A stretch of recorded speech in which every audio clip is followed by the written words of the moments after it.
Welcome to Making the Cut podcast with Chris Hill and Sean Winter, where we help you succeed in life and business by sharing principles and strategies that guide some of the most successful people in the world.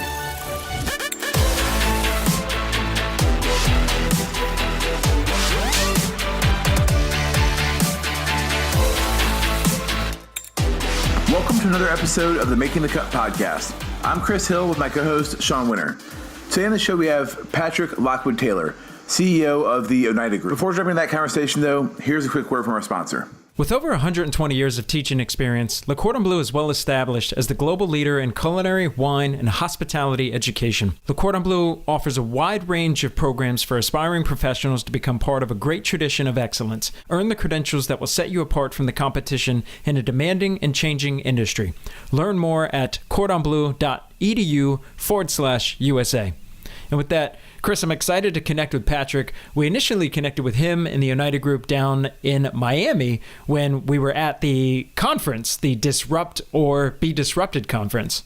Absolutely. And it didn't hurt that the conference was down there in my South Beach, Miami either. I'm not going to lie. I left that conference with at least 3 or 4 forks from Oneida. Maybe I'll send those back to Patrick once we're done with this call here. Yeah, and I think you got a little burned. Yep, absolutely. Well, what do you say we hop in? Absolutely. Let's do it. Hey there, Patrick. Thank you so much for joining us. How's it going today? Very good. Thank you, Chris. Thank you so much. Well, maybe you can give the audience, the folks listening, a little bit of a background of your story, kind of where you came from, and what's led you up to being now the CEO of the Oneida Group. Yeah, sure. So, as you can tell, originally from England, I started with Procter & Gamble after finishing university in 1991.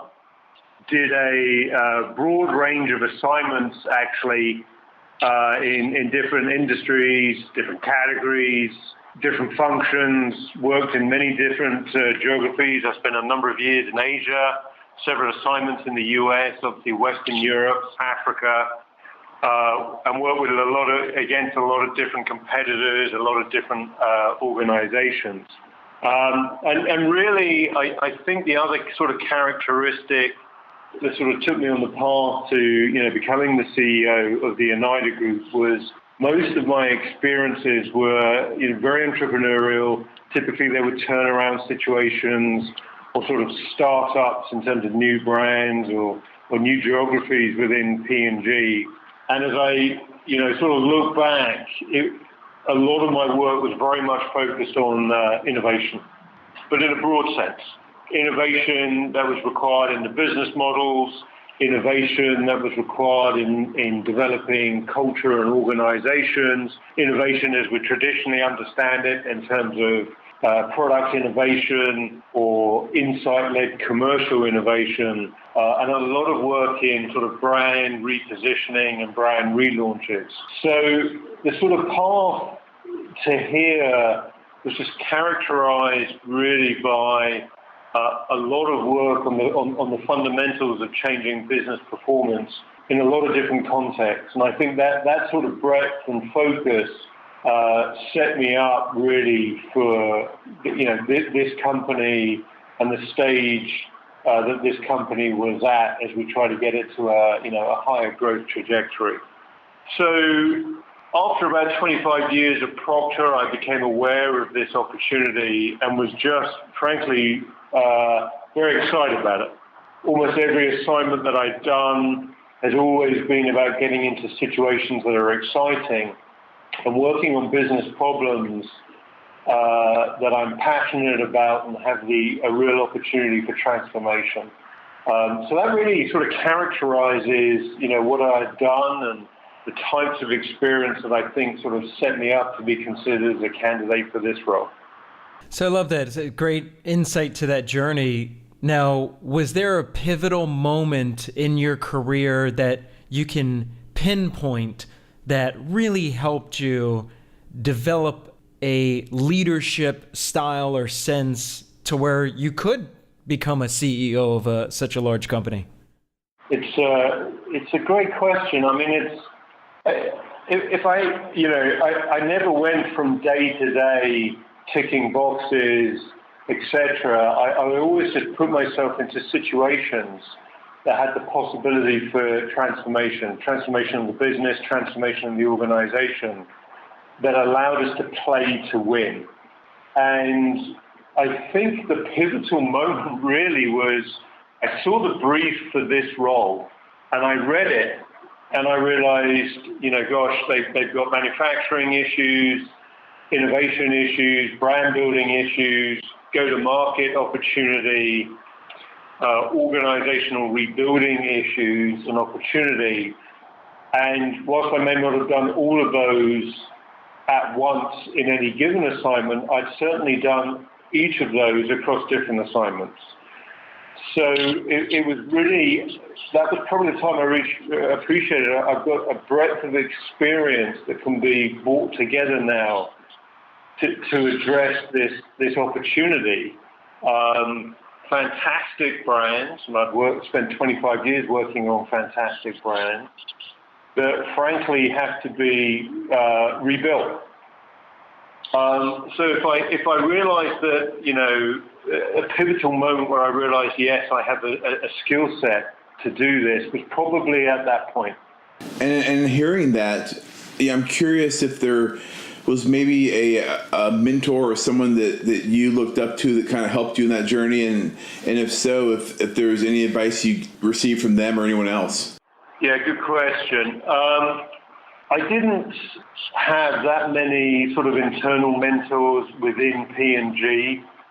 The current CEO of P&G, David Taylor, was a mentor, and he was extremely inspirational. And he would talk about two or three things consistently. Number one, always play to win. Understand the potential of a business, an organization, a brand, a plant. Be clear on what is preventing or a barrier to that potential, and then work very single-mindedly against addressing those in a way that delivers the required business results in each time frame. He was much more inspirational probably when it came to organizational management and development. He believed that everybody needed to be treated like an A player, all right? In doing that, what you find is then you get 10% of an organization are probably what we would define as true A players, responsible for all the breakthroughs. But a 10% in improvement in the rest of the organization mathematically is a much bigger contribution to the development of a business than just getting more out of that top 10%. So this idea of treating everyone like an A player, moving everyone forward against a common purpose in a common way, was a tremendously important insight for me. The other thing he would talk about was treat everybody like a volunteer. People don't have to be in your organization. They do have options typically and choices. And if you think of them as volunteers, you get into a much healthier servant leadership mindset of you lead to serve and to make people feel purposeful, important, different, special, valued, respected, included, engaged. And then you start to see a real shift in their motivation and their contribution. So I found that to be very mind-opening. The third point that I've taken with me from him was he talked about positive gossip. And he said, organizations need to receive energy and they need to give each other energy. And everybody likes to win. And the degree to which you can help people understand their successes, help them understand how the organization is growing, how they're beating competition, they're better serving customers, makes people feel very good about where they are, what they're doing, why they're here, and why they want to stay. So we're very deliberate about creating a culture of positive gossip, of sharing successes and sharing learnings. Not everything goes right. We don't get every strategy right. We don't get every execution right. But we don't make it a failure. We make it a learning. and we positively talk about that, because there's competitive advantage in understanding why something didn't go right and how to get it right in the future. Because typically we're, putting forward business models, strategies, and executions that will outperform competition. And that's a big part of our culture. So they were some of the great pieces of advice that I learned from him. I have several ex-P&G colleagues now who are CEOs in multi-billion-dollar companies. And I talk to them extensively about governance, about culture, about transforming brands when I came into this role. And they were very, very helpful in helping me think about those big aspects of running a company: culture, strategy, governance, covenants, investor relations, lender relations, balance sheet, treasury, etc. That typically in a large corporation you may not get much access to or skill development in as you're moving through the ranks. So that was also very important to me and helpful for me as I was thinking about how to best manage this company in these very important areas. So Patrick, based upon what you share, did you find that it was a little difficult to gain this knowledge from this mentor, if you will, and then put it into practice? Because personally, when I was a young manager, I felt that I was knowledgeable, but then putting some of these principles into practice, I definitely stumbled, upset people. I had employees that hated me, if you will. Was there a bit of kind of struggle to then really put these leadership principles into practice for you early on? There's no such thing as an everlasting strategy or execution. They're situational, they have context, they have a lifespan. So what that means is, business and organizational development is a continuous process of learning and adaptation, and then either enhancing or having to redefine. So as we came into this organization and this poor company that had been mismanaged for so long, many things were at a point of they just needed fundamentally rebuilding. So anything was an improvement, frankly, on what had gone before. So we set about putting in, the fundamentals of what do we want the culture to be, culture statements, of redrafting our values and principles, of being very clear on what our strategies were, what our strategies weren't, very clear on the capabilities that we needed and training them or bringing in people with them. We had to get the organization to work. And what I mean by that is doing the right work in the common way against common and understood operating metrics that engaged people and included people in driving progress. We do positive gossip. We try to send out, major news, major insights every Friday to every single person in the organization. We do town halls. We had a recent town hall where everybody is invited. We do communication that's throughout the plants, our general offices, our warehouses. So the point that I'm trying to make really is the organization quickly sees the difference between a genuine intent and a disingenuous intent. And they'll forgive you if your intent is good, it's explained, and they're engaged in it, and they have the opportunity to critique it. I can't think of any one thing I've probably ever done in this company where somebody hasn't said to me, this is how we can make it better. I'm not defensive about that. I'm open-minded about that. I welcome that. I need that because I'd rather be hearing it internally than finding it out externally, and it's allowed a competitor to beat us. So it's a constant work in progress, and these feedback loops and this engagement, we're very deliberate about. I do lunches with employees, they're closed-door sessions. They can tell me anything, share anything about what's working and what isn't. And that process of inclusion and engagement is critical to getting people to move to an ownership mindset, where they own the culture, their fingerprints are on that culture, where they feel they understand the strategies, the priorities, the measures we have. They understand how we measure talent, how we develop talent, how we move talent through the organization. And they're seeing material gains from that in terms of, compensation and advancement. So it's not a prescriptive process, okay? It's an organic development process where engagement and ownership are the bedrocks of transforming the organization to win.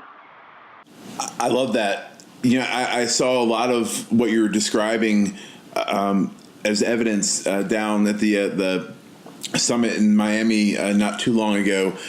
Everyone was happy to be there. You could tell there was a certain connection that everyone had with each other, and there's really only kind of one way to get there. Curious, as it does relate to employees, what do you look for when bringing on, top talent? Maybe it's with you in the C-suite, but also maybe someone that might be a brand manager of sorts. So it's funny. I'm glad you mentioned Miami. So Miami, obviously, as we relaunch our food service division, and we get back to what made us historically successful: operator-focused, winning in innovation that delivers the jobs to be done and delights end consumers through a better experience. So they return to the property, the restaurant more frequently, and they spread positive word of mouth. Through functional design and aesthetic design and a broad range, and excellence in consultative selling. These are the bedrocks of what made food service successful. So to some degree, we've gone back to the future. And you saw that in Miami, where we're trying to talk about big macro issues that we don't have an innovation solution for today. But our point was, look, we've got to think about these, and the organization needs to come together with thought leaders like Oneida and co-design solutions that delight consumers given these macro trends. Okay. The third point about Miami for me was I took a very backseat role, very deliberately. I tended to be, as we were rebuilding the company, at the forefront of some of these sort of conferences and dialogues. And we're building an organization that's capable in their own right, through their own skills, to add value to industry and to win. And what was amazing to me to watch was, in a relatively short space of time, the leadership that we brought in and developed in Oneida Food Service ran that conference. I was relegated to the back of the room where I was happy to be, and to watch these new emerging leaders engage with an industry in a very, very constructive way. And 90% of the people who attended that conference said they now recognized Oneida as industry innovation and thought leader, and their impressions of Oneida had improved positively. That is a very, very successful dialogue with industry by any sort of statistical standard. So to answer the question specifically then, what do we look for? Number one, we build strategic capability. And what I mean by that is we're extremely clear on the strategies that we need to win. We spent a great deal of time doing the very detailed work of, where to play, how to win, what capabilities, what operating systems do we need to get the work done that allows us to execute the strategies that can allow us to win. So one is, what's the work, okay? And therefore, what kind of capability? Do we have it internally, or do we need to go externally? The second key factor is the kind of intangibles, all right? Is somebody culturally fit? Are they of high integrity? They consistently show they always do the right thing. They always take the hard right and the easy wrong. Can they communicate with people? Are they open-minded? Do they advocate, or are they of an inquiry mindset? That is, they're looking for data. They're looking for options. They're open-minded to new and better solutions. And then next, are they bright? Winning in business, particularly in a turnaround and a transformation, is intellectually very, very challenging. And so we need people, with that kind of inquisitiveness, if you will, but also just the capacity to think through these very difficult problems and get to answers that the industry hasn't got to yet, such that we're adding value that others aren't at this stage. And the next is I look for passion, all right? This is a all-consuming job at the moment. As you guys know, either starting up a business or transforming a business, it's heavy lifting, all right? It's not quite 24/7, but it's not far off. And so you're looking for people who are excited about transforming situations. You're looking for people who are absolutely passionate about what they're bringing, about what they're doing, about what they can achieve, and that's infectious, and that they give energy to others. And that's a huge and important intangible. Can you lift people? Can you bring people?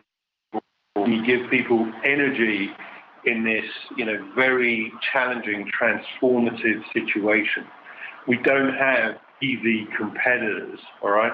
We don't have easy industry models. And when you want to leapfrog competition, when you want to lead the industry to new models, all right, it's a very demanding 360 process.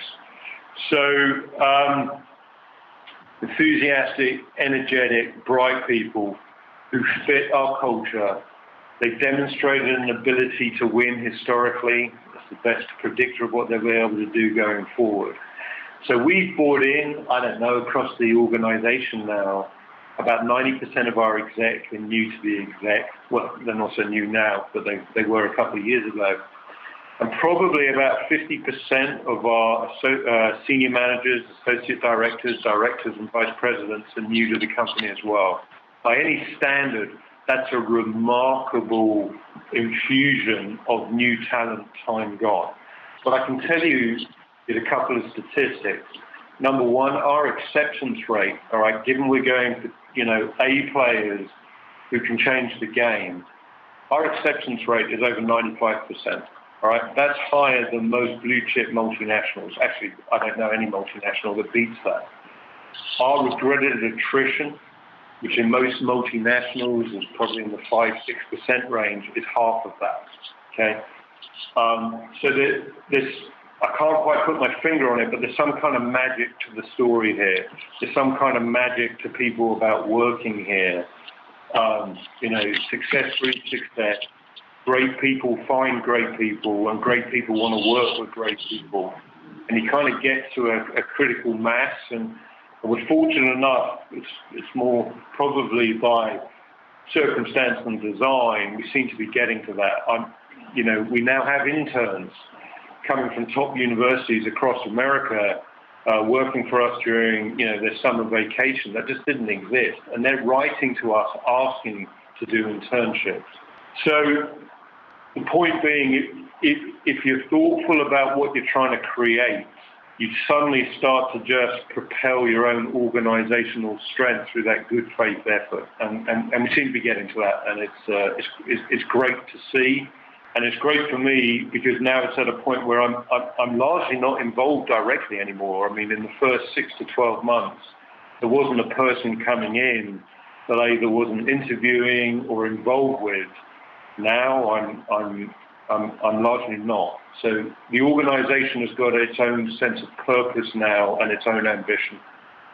When you talk about the transformation and even bringing people in, and then which adds to that transformation, I'm curious if there's any advice for the leaders out there navigating through transformation or change, do you have any principles or things that you do from your experience that you help create this change or transformation and have people follow along with it?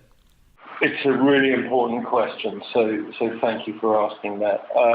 Funny enough, someone asked me something similar a few days ago, and I do think there's a repeatable work process to this.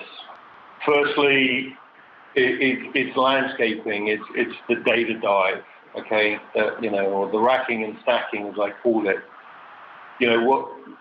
What's the realities of a market, of a consumer segment, of the competitors, of the organization, of its balance sheet, whatever its strengths, to getting extremely clear on the landscape, all right? What is the environment in which you're competing? And then that will inform another critical work process. Where will you play, all right? Who can you win with? Do they offer financial sufficiency? Do you have a clear right to win, a proposition that you either have or can create that outperforms competition in a way that can build preference with key consumers or operators profitably and sustainably, and that you can create a sequence of innovation that can keep you meaningful and more profitable over an expansive time? The next key question is, how will you win?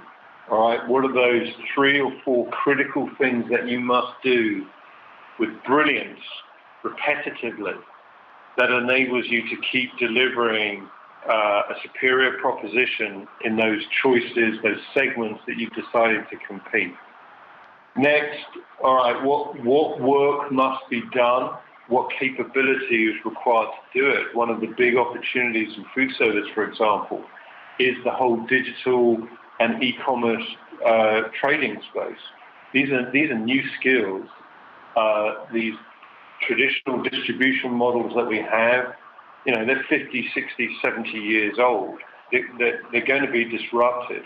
That means a lot of people in the industry don't have the skills to understand this transformative wave that's coming called digitalization of food service brand selection and distribution. So then really understanding the critical capabilities you need to execute your how to wins. And then the one that's often ignored, how do organizations work, all right? How do you do business planning?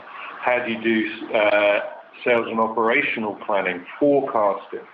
What is that work process, those repeatable steps so that the right execution gets done in a very efficient way? And then the final step is, what's reality?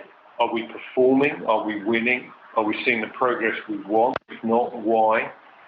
Is the playbook wrong, or is there just parts of the playbook that are wrong? And this constant feedback loop and adaptation of the play.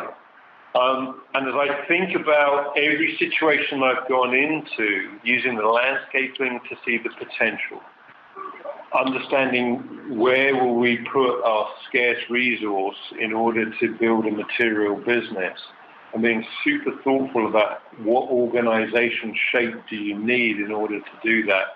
That's the steps that are done. A lot of people will look at that and just think, well, it's either boring, it's over-engineered, it's too analytical, let's just get out and sell white plate. That's all well and good, but it won't create competitive advantage, all right, which is either the same proposition with superior financials or ideally a better proposition and superior financials, sustained.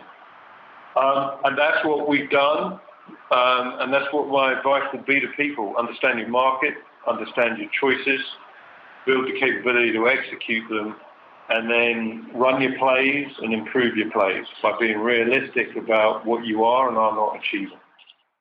That's fantastic. I think a lot of companies, big and small, struggle with the idea of where we are in the marketplace now with consumers changing the way they connect with brands, the way the customer experience is. Maybe 15 or 20 years ago, the product for Oneida might have been flatware or plates or glassware, but now I would think that the product would also be part of that. How can we make it as easy as possible for the people that are trying to buy our products able to do so? Maybe you could talk a little bit about what you maybe see the product as, and some advice for people making that shift in the modern landscape. Yeah, great. So, standing back, what is an operator trying to do, right? There are certain functional jobs to be done, as you understand much better than me, in the preparation, serving, clearing of food, for example. As we think about a banquet, potentially thousands of people, the food has to be served as it left the kitchen. All right, and there are multiple points in that process that have to be thought about in terms of what jobs must be done. So that's number one. Number two is any operator is trying to create an experience that builds preference for their establishment, so they can charge higher pricing, get better repeat rates, and better trial rates in kind of brand language. The third aspect here is there are too many points of interaction and distribution in the food service industry as it's defined today. Multiple layers of distribution, wholesalers, distributors, sub-wholesalers, multiple people, salespeople, contractors, distributor salespeople. All of this is time and cost.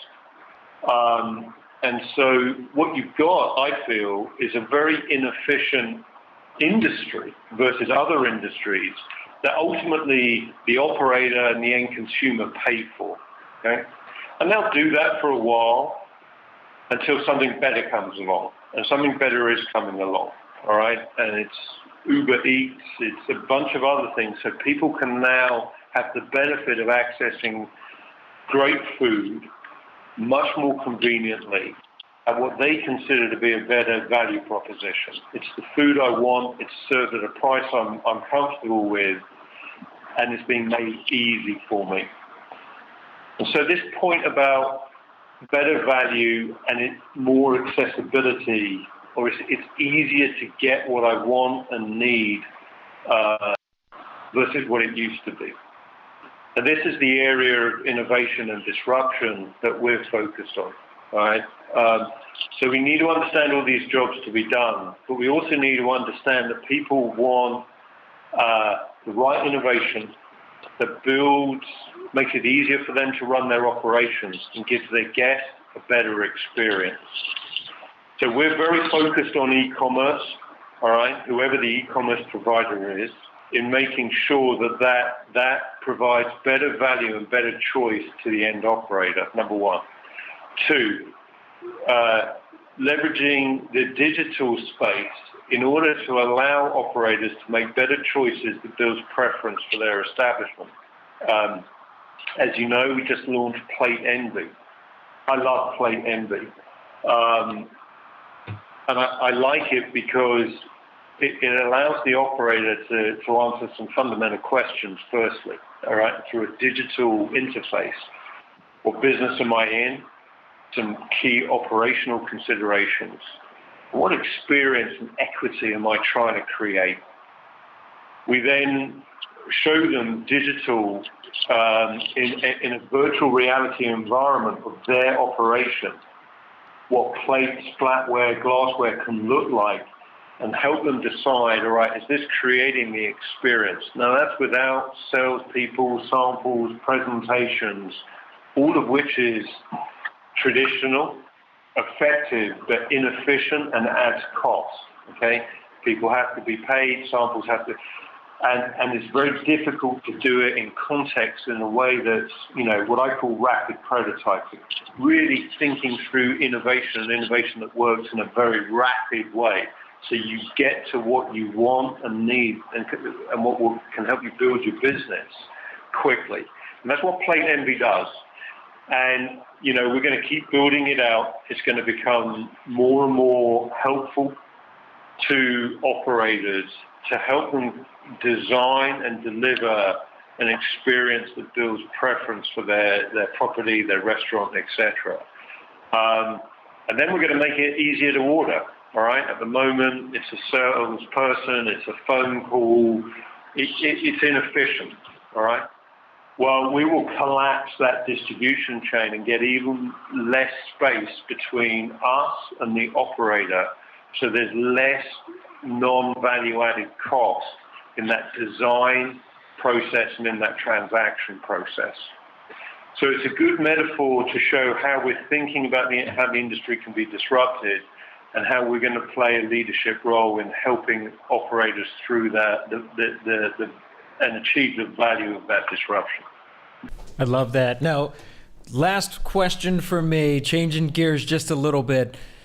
Under the context of our discussion of being life at the top, you as a CEO, for those that are trying to reach the top essentially in their careers or build an organization where they are at the top, what's your advice for them?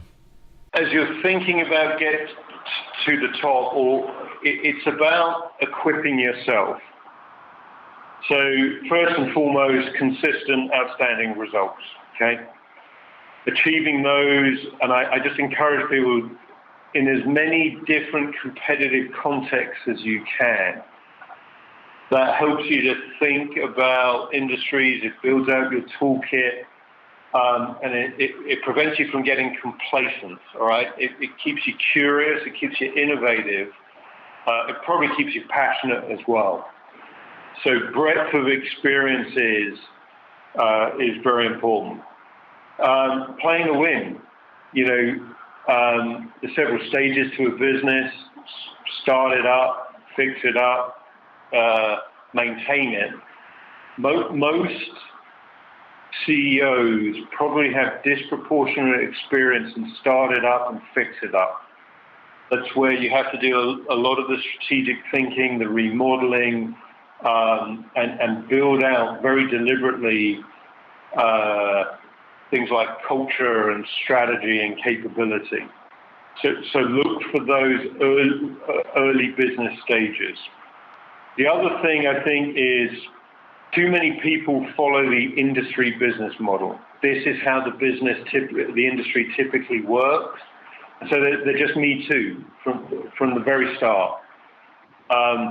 It's better to come in and say, okay, where are the opportunities in this industry? And how do I create and lead the industry business model as opposed to just follow the current one? How are you interesting? How are you disrupting? What is the difference that you're making that operators and consumers will care about? And be super thoughtful about that. Like, I give any startup a tremendous amount of credit because they've often thought about that. Where are people being underserved today? I've read all his books and I follow him carefully. Go look at Richard Branson, all right? Every business he's got into it because he thought it sucked in terms of what it was doing and offering, be it distribution of vinyl records, be it airlines, be it travel by train. He always starts with what's wrong today? What can I bring? And is there money to be made in that disruption? And as he proves, when you start with the consumer in mind and better service and value that's being offered, there's a basis to make money. Next for me is build a team who are strategic, passionate, culturally fit, and they're good human beings. They do the right thing, they care about others, they listen, and they're trying to solve high leverage problems that can improve the proposition and the business. Always play to win, as it kind of underpins everything. How will we get ahead and stay ahead? Think about governance, think about culture, think about performance every day, obsess about execution, and always bring the outside in. What is reality? Okay. The number one thing the CEO brings is to the board, to investors, to lenders, to organizations, to customers, to industry is this is the reality today. This is where we think we have the potential to get to. This is what it will take. And that would be the sort of 4, 5, 6 fundamental things for anyone running a company, running a business unit, or one day aspiring to. If you can learn and build muscle in each of those things, you'll add value, you'll disrupt industries, and there will be just a gravitational pull to move you through to more senior levels of the organization. Fantastic advice. I like the little fellow Brit plug there as well. Britt Branson's been an inspiration for a lot of folks out there. Patrick, thank you so much for your time. It's been amazing to connect with you and love what you guys are doing at Oneida Group. One kind of final question is what does success look like for you? Yeah, I mean, personally, I don't have any great, legacy images in my mind. There's probably 2 things. Number one is people say, yeah, he helped. He helped on the factory floor. He helped us think about plate envy. He helped us think about innovation. He helped us think about how to play to win in a number of different contexts over a number of different time horizons. If hear people say that, great. The second one for me is to create a company, an organization, a way of winning where they don't need me anymore. They're self-sufficient, all right? So what you saw down in Miami, that they are perfectly capable of continuing the transformation of this business, our strategies, our business results, our organization and culture, and I'm irrelevant to that process because then you really have transformed an organization to win. If I can achieve number 1 and 2, I helped, and the organization is entirely self-sufficient, I've managed myself to a point of irrelevance, I'll be extremely happy. Fantastic advice. Well, thank you so much for spending some time with us today. It's been a lot of fun. You got it. Thank you, guys. It's been a real pleasure. And again, thank you for inviting the Oneida Group. And that was our conversation with Patrick Lockwood-Taylor. Sean, really smart guy, a lot of great insights. What did you take away? Chris, it was like I was at a TED Talk. I mean, the information, the insights that he had to share around leadership were very profound, very high level, very intricate. So there was a lot of different takeaways that I had, but I think one in general was the play to win kind of mentality. And I think it's easy for some individuals to give that lip service. And I think it's very hard to really ingrain that into a company, an organization, and to play that out actionably each and every day. And it sounds like he not only has a great handle on that, but he knows how to implement that into the organization and get people to truly play to win. I really like that philosophy. And not only just playing to win, but the questioning how you play to win. Do you have the right people on the team? Do you have the right processes and strategies in place? I really liked all of those different things surrounding the play to win philosophy. How about you? Sean, you took the words right out of my mouth, my man. Yeah, I love competition. I love athletics. And when you can look at work in that context, I think it makes it a lot more fun. But the other one for me, I think, was near the beginning of the conversation where he talked about one of his mentors taught him this lesson where you need to treat everyone like they're an A player. And then went on to kind of unpack that a little bit, saying that, in any organization, the top 10% is going to be the most productive. They're going to be the innovators. They're going to be the ones that are making the most of sales, whatever that might look like for your company.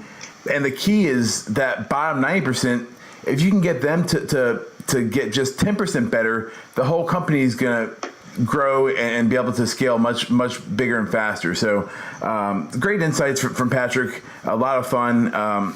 Really, really insightful stuff. So y'all definitely check out Plate Envy over at the Oneida website. It's plateenvy.com. And you can look around, and if you're interested in starting up a restaurant or have one and want to see if the glassware, plates, and silverware you have is in line with your concept, then you can take a little quiz there, which is a lot of fun. Anyway, thanks for listening. And here is one final quote from Patrick himself. Business and organizational development is a continuous process of learning and adaptation, and then either enhancing or having to redefine. And with that, we're signing off.